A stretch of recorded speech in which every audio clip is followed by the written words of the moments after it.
Hello, everybody. This is Hondo Carpenter, the founder, editor, and publisher of SpartanNation.com. The best coverage of Michigan State athletics is found when you go, of course, to SpartanNation.com, presented by On SI. I'm also joined today by my partner of nearly 2 decades. He is Spartan Nation senior writer emeritus, the one and only the great Jonathan Schopp, a decorated media member, now a very successful attorney in the Atlanta Buckhead area.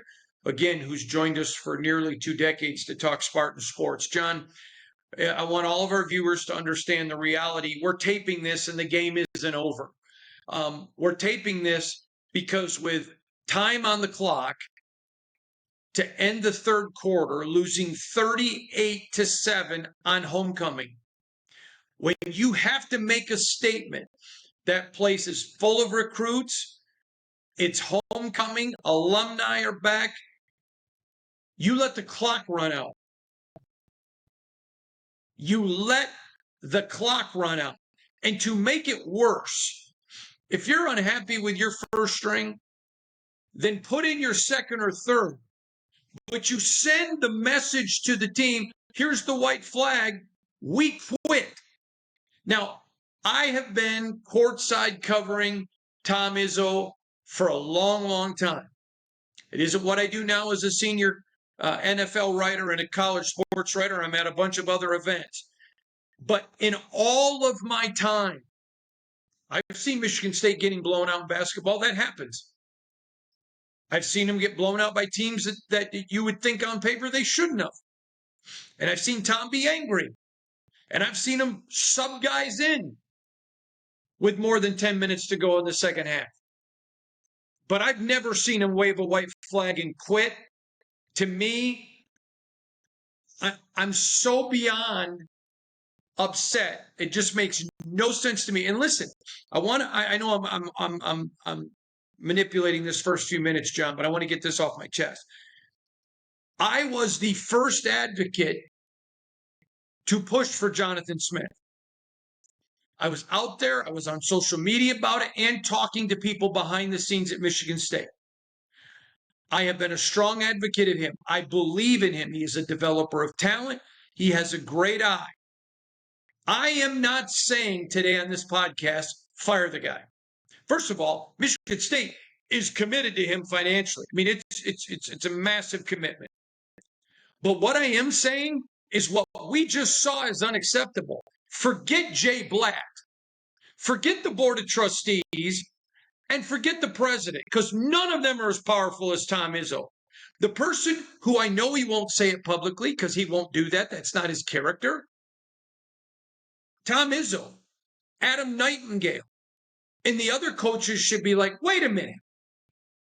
You're waving the white flag with more than 25% of the game left? Compete, compete, compete. It was disgraceful. Where am I wrong? Not too many places that I can see. You know, we talked about this at the start of the season, the need to split the games against the Los Angeles schools. Michigan State's got neither of them, and they've got an awful blowout. We'll go back to the Southern Cal game because something happened to this team between the end of the Southern Cal game and the trip to Nebraska. And whatever it is, carried over. It's odd because it's almost like UCLA firing their coach was bad for Michigan State. So before people out there get all kind of crazy ideas, I have no idea what UCLA is going to do. But I don't believe that the fact that their job is open caused Michigan State football to fall on its face. The facts coming into the week were really, really bad. The offense 98th in total, 97th third down conversion, 50th scoring, 94th rush, 73rd turnovers lost. I probably was a little too late in calling for the fact that Jonathan Smith needed to take control of his offense, start calling the plays. And I don't know if that would have helped it, but when that's where you are and you lay this kind of egg the second time in a row, all of a sudden your future is uncertain. So immediately what I'm looking for is some kind of response in a staff reshuffling. I don't know what's going on with the special teams, but that hasn't worked. And this was arguably, without question, this was the most important day of Jonathan Smith's time at Michigan State, and they fell on their face. This was a week where some of us thought there was going to be a big announcement of something north of $50 million, and that announcement came to Stanford. So I don't know what happened. We're going to need to find out what happened. Something happened to this team when they were trying to make a valiant comeback against Southern Cal, running the ball effectively. Something happened from that trip home to where we are today. And in case you haven't seen the schedule looking forward, the downside from here is 0 wins the rest of the year. 0 wins is the downside. I think the upside is maybe 2, and I'll go ahead and split the difference. I think this team wins 1 more game. But before they worry about much, they got to get realigned. They got to get reset, and Smith has got to take control of the offense. Here's the problem that sticks out to me. You and I were rooted in reality. We didn't say this team had to get to 8 wins or 10 wins or 12. We said they needed to get to 500. Jonathan Smith needed to sell the fan base on, listen, I am that developer. I am improving. All we asked for was 6 games. I said last week, I expected them to lose in Nebraska. I had no problem with the loss in Nebraska. It was how of a loss. Then you turn around and you got a team without a head coach. They got an interim, a guy who's never been a coordinator, and a team that falling apart, lack of discipline. Oh, they just beat Penn State. And your guys were just like, eh. That was the problem. I got to tell you, an interesting. I'm sorry. Go ahead. That really was the problem that stood out the problem that stood out like a sore thumb from the start of the game was the lack of energy, the lack of fire, the lack of desire. And when that's not happening, either leaders on the team or the head coach at this level, they have to take over, and there just was none. Zero. And I'm sorry. I know that Jonathan Smith's personality is ethereal. Okay. I'm okay with that. But, and not everyone can be Tom Izzo. But when guys are coming off the field making mistakes and it's just acted like, yeah, no, bench people. I mean, I'll never forget one time when I had a head coach tell me, I don't have to yell or scream. This guy was not a yeller or a screamer. A very famous coach. I said, okay, why? He said, because I control the most important thing, playing time. If guys don't do what I want, I bench them. And they get the hint quick. And I'm sorry, guys getting allowed to make repeated mistakes, and there seems to be no accountability. Okay, well, we don't have a guy behind him. Well, that's on you. And that's on you, Jonathan Smith. Period. It's not on anybody else. You are one of the highest paid public state of Michigan officials in the state. That's on you. Okay, well, you know what? I'm rebuilding. Hey, you're right, you're rebuilding. We're asking you to win 6 games. 6. Not 8, not 10, not 12, 6. I mean, I'm sorry. Don't wave the white flag and expect us not to come out and chew. On you. You're the one that quit. You just sent a message to your team. We quit. That's what happens. When you lay it, it's like, okay, we're going ahead and walking away from this one. That was the wrong thing to do on the wrong day. And this is, I understand this is a different, I understand a couple things. One, this is a college coach who's been thrown into college pro, and it's currently not clear if he's comfortable in these kind of waters, which is a whole separate issue. He may not be comfortable in this kind of water because what was out there today and what got on the field at Nebraska, the effort level is something that will not be tolerated. Look at the size of deletion in the fans who left the game before it ended, and it's okay. This is a whole new era. The fact that they booed when they did made sense. This isn't college football anymore. Not at the Michigan State's not playing at that level. Yeah, And I used I to go back come.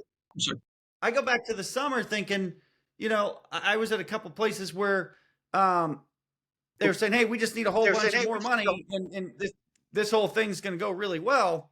And you fast forward to months later, it doesn't look like it. It looks like something severe has taken what was building on a pretty steady track completely off track.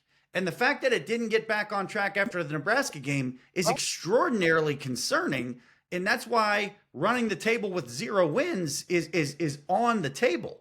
We've got to find out, and he's got to find out what happened inside of his locker room after the Southern Cal game. No, I disagree for one reason. I don't give a crap about his locker room. When you let the clock run out in the third quarter, down 38-7 and homecoming with all the recruits, the biggest problem, everything rises and falls on leadership, John. And that, I don't care about the locker room. I don't care if they hate each other. I don't care if they love each other. I don't care about any of that.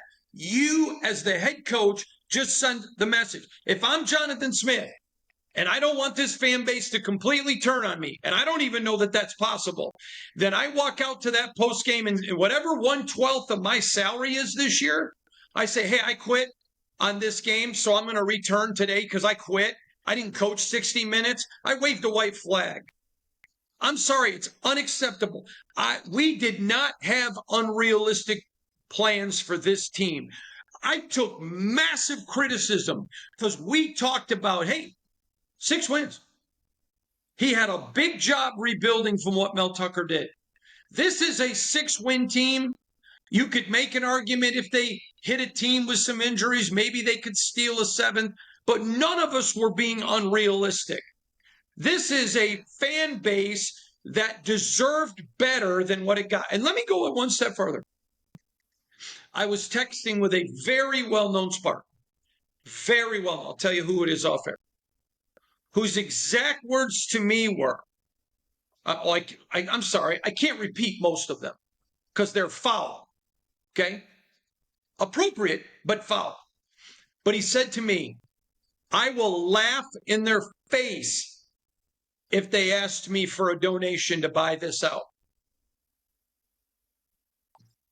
And I'm telling you, it's somebody who would get the call. And he just, no. And he just go, and he said to me, he goes, you want to know what bugged me? I said, what? Now listen, I was already fuming. I had texted you, we might as well do the podcast if they're going to quit. He said to me, did you see them run the clock out in the end of the third quarter? I said, I just texted Johnny Guitars about that. He goes, you better talk about that. And I said, we're already planning it. It's unacceptable and untenable at this level. The coach's job is to coach the team the whole way, not to mail it in. What people want to see is that you're continuing to work, you're continuing to make some kind of progress, that you're trying to steer the ship in the right direction, that you're trying to squeeze all the toothpaste out of the tube. This is a giant tube. There's 105 players. There's a bunch of staff members. There's some millions of dollars in the NIL at this point. You're going to have to squeeze all of that toothpaste out of the tube the entire game. There's a tradition at Michigan State as well, like you talked about in the other sports. And the reality is, at the college football level, the head coach still has got to be at the forefront of that. He's got to be at the forefront of the intensity, the attention to detail, the focus. He's got to be really supplying some energy, hopefully to be a little exceeded by his team, but some level of energy. It's not a coordinator. The days of a coach with a coordinator focus and a relatively level head, those are done.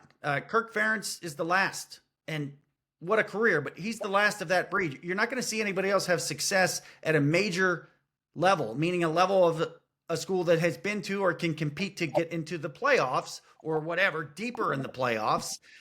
That doesn't happen. It's a very concerning sign. I don't know what happened. I'm curious what happened. I don't know if it's a player issue. I don't know if it's a coach issue, but it seems like the UCLA job comes free and somehow Michigan State's paying for it. Doesn't make a lot of sense. This is a massive wagon circle time. Smith has no choice. He's got to circle the wagons. I hope he makes some decisions to take control of the play calling, to reset whoever's doing special teams, and to figure out what he wants to do with his time at Michigan State. For the first time, without any question to me, his future at Michigan State is not completely certain. And I say that understanding buyouts and all that kind of stuff. I also say that understanding sometimes a coach, and I think we will see this also in the near future, will go from one school to another for comfort reasons, for lifestyle, whatever. And it's also the reality that right now, if you want to buy a pro football team in the state of Michigan, you're not going to get it. The Lions have an owner. If you want to buy a pro football team in the state of Michigan, the closest you can get to it is to go ahead and run the support up the tree at Michigan State. So if, and only if there are some folks that want to do that, all of a sudden, a whole lot of different things become possible.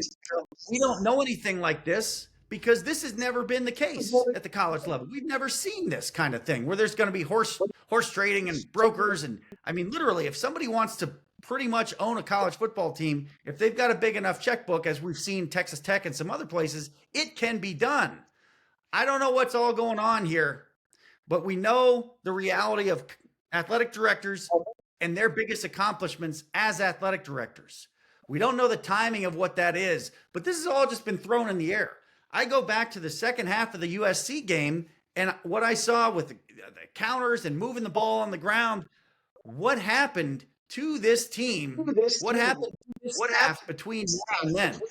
Smith has got to figure it out, address it immediately, and turn a corner as fast as he can, or he is going to have 1 or 0 wins the rest of the season, and then he is going to have some real challenges. Look, I remember back, I believe that the best coaching job Tom Izzo ever did was Drew Neitzel's junior year. There was no reason for that team to make the NCAA tournament. And Tom Izzo proved to me to be a Hall of Fame coach that year because it's not what you do with your most talented teams.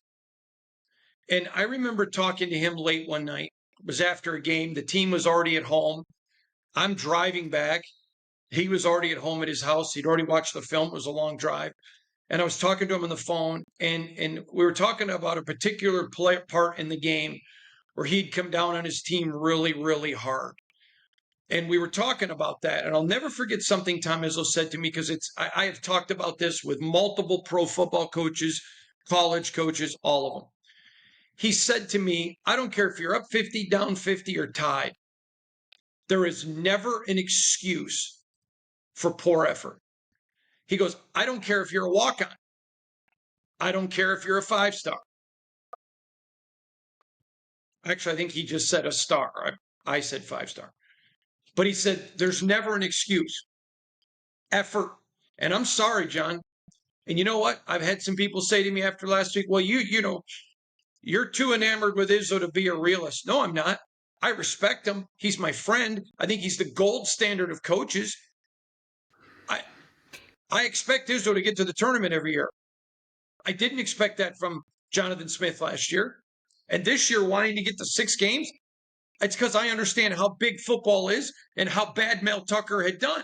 But this takes me to my next part of the argument.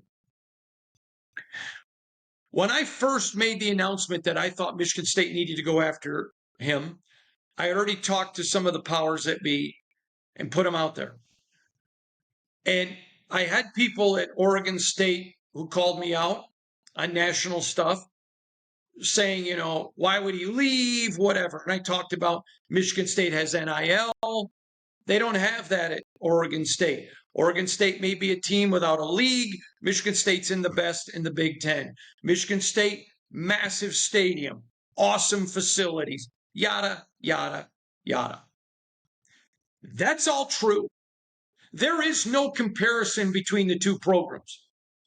But if you want to quit playing with time left in the third quarter at homecoming with bunches of recruits and alumni that you want to donate, then go someplace that doesn't have the expectations of Michigan State. But oh, by the way, don't come take the big bucks. And here's the other thing. You're at a school that's an elite school as far as a fan base that isn't living in non-reality. All they wanted this season was 6 wins. It's not like you took the big bucks and you're at Bama, where if you lose one game, they're ready to fire you, or at Ohio State, or wherever that may be. You're at a school that lives in Realville, that understands how bad of a job Mel Tucker did, that still paid the major money, that still went after, and you quit. You quit. Hardly, and not even halfway through the season, before the fourth quarter of your homecoming game. I leave it with you. That's why I'm interested in what is going on here. How did this happen? Why is this? Is there something pulling this in a different direction? Is there something we don't know? I sure hope it's not the kids on this team saying, well, the UCLA job free, the guy was born around the corner. Give me a break. That cannot be the reason.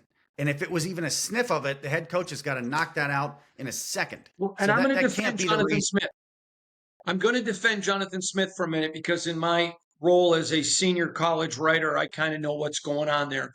He was a legitimate name at UCLA, but he has made it clear he wanted to stay at Michigan State. So I'm going to defend Jonathan Smith there. That's not a concern in the locker room. Yeah, it can't be. It can't be. So whatever is probably a weed that has to be pulled. And they're not prepared to do it. They weren't prepared to do it. Something happened, face plant in Nebraska, and egg laid at home. They're not prepared. I believe that the move that needs to be made to start with is he's got to take control of the play calling. Bill O'Brien's calling plays. Lincoln Riley called plays. Lane Kiffin called plays. You want to hang with those guys? You got to have somebody at that level. Or Dana Holgerson last week is a 20 game over 500 coach at the college level. It's no disrespect to Brian Lindgren, but the numbers are what they are. If you say this is okay and this is tolerated, it's also kind of adding or compounding on the idea that it looked like somebody made a decision to walk off the clock at the end of the third quarter. This is a crossroads moment. I think we could probably say that pretty comfortably. These are the crossroads for Jonathan Smith in his tenure at Michigan State. These are the crossroads. He is here now. From this point, it's going to go one of two directions. It's probably going to go one of two directions from here. Maybe three. It could go up, it could kind of stabilize, or it could go down. These are the crossroads. This is a horrific loss for Michigan State. Had to split the games with basically with the Los Angeles schools. If you don't know what's coming on the schedule, you're going to look at it and understand real fast. And for the love of God, they've got to figure out a way to get their quarterback to stay healthy through the rest of the year.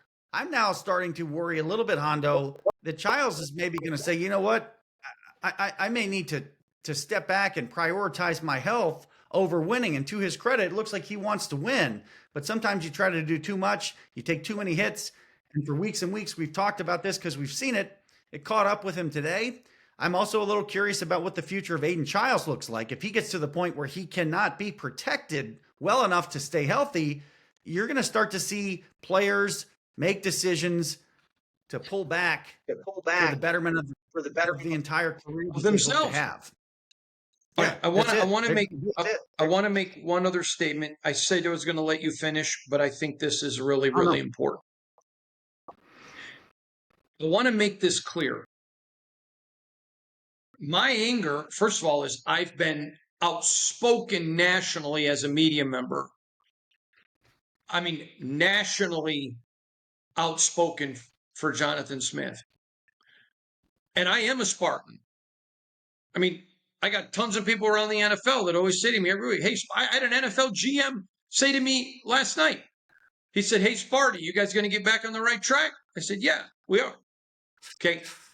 I'm mad, and I love what Tom Izzo said when people say, well, what do you think when your players are screaming at you? And he goes, I love it because it means they care. I care. 99% of the games I cover, I don't care.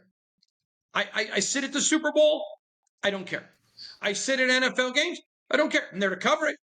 Now, I care about people that I know and care for who are my friends that play on those teams, but I don't have a rooting interest, okay? I care about it, John, because I was out there nationally talking about you, talking about my university that I love so dearly, defending. And so so if your quarterback's injured, fine. You got a second, third, and fourth one for a reason. If it's a player issue, bench him. I wouldn't have cared if he would have ran out all the third string. In fact, I would have come on this. I literally thought to myself when it got to 4 touchdowns behind, I thought, or whatever it was, 3 scores behind. I would love for him to run the third string out there and just fight the rest of this game and say, hey, listen, this is not acceptable. I want to show the fans I'm playing the young guys. I'd rather lose by 60 than not try and lose by 30. Okay, that's me. My anger today is because he quit. And keep fighting. You heard me say it. I'd rather lose by 60 fighting than quitting and lose by 30 or whatever it is, because we're not even watching anymore because I don't need digestive help. I've already lost 200 pounds. I don't need to lose any more. Again, John, I think I've got a little bit of credit here because I was so outspoken nationally for this. This is not the Jonathan Smith that I was aware of. So here's the whole deal. I'm not sitting here saying time to fire the guy. I am saying it's time. You better pull an Izzo. I have been in the room when Izzo's walked in and said, I apologize to our alumni. I apologize to our donors. I apologize to our fans. I apologize to our university. And let me tell you something, John. You ain't Izzo. So if you're too good to do it, you're too good than Izzo? Because I know I put my neck out for you. I deserve an apology. So does every fan, every donor. John, now I'll let you finish because I'm about to go somewhere I don't want to go. I'm reminded for the older folks listening of Saban talking about the 4th or 5th string running backs from Nebraska when they came in his first year and I think beat Michigan State by like 40, and he's in the post game like, well, that, number 40, like the 4th string guy, zoom. And then the next year they go to Lincoln and the same thing. And I recall the biggest issue Saban had was he didn't want to see his players quit. And this is before the process for those scoring at home that was famously invented by Saban and Lonnie Rosen at Michigan State. So this is a couple years before the process, but the wheels started getting into the motion. Now everybody knows about the process, and the idea of the process is you play the play, not the scoreboard. You're going to play for all 60. So this is the wrong message to send at the absolute wrong time. And on that note, I actually think even more so than way back when Nebraska was rolling, or way back when we got to see the 3rd and 4th string of Steve Spurrier's Florida Gators, you want to go ahead and get your 3rd and 4th string in a game like this. You need to find out what kind of effort they're going to put on the field, find out how much they want to be there, and kick off some of the maybe jitters that they're going to have. This is not college football as it was for decades. It is not. It is not even the same job that Jonathan Smith was hired into. As we go to the rest of the year and across this sport, you're going to start seeing stadiums less than half full for teams whose seasons are already in the tank. I want to see how many coaches go way deeper in their roster and get meaningful reps. Michigan State football has reached the point this year where that is now on the table, and that should be something that we see. If these guys aren't ready, you find a comfortable place to put them in the game so they can get a firsthand account of how not ready they are because they just got blown up and pushed off the ball, by a second stringer at Maryland or wherever you may be, whoever you may be playing. I'm looking for Michigan State to bring more guys in to play the rest of the year now that they have literally arrived at a crossroads. This is a season in peril and in crisis right now. You got to be exploring the entire roster for answers when it's gone as badly as it has these last 2 weeks. Thank God it's hockey and basketball season, because you're not going to find a game this year where you're going to see a Tom Izzo team with 11 minutes left to go quit And there are going to be games where they're down big, and you're not going to see an Adam Nightingale hockey team sitting there with 16 minutes to go, quit, and they're going to be down big because it's the nature of the season. The quitting, unacceptable, period. It's not right. Spartan Nation, you deserved a lot better. Jay Blatt, you're going to be asked for patience. You're going to be asked to fix this. And I feel bad for you. But I don't feel any sympathy for you, Jonathan. The moment you waved the white flag, you lost the right to that. Go to SpartanNation.com. We'll see you back here again next week, everybody. Remember, the best coverage of Michigan State. Jacob Consanika, our terrific beat writer. Nate Berry, another one of our great writers. So many great writers. We keep you in tune. When it comes to Michigan State, SpartanNation.com.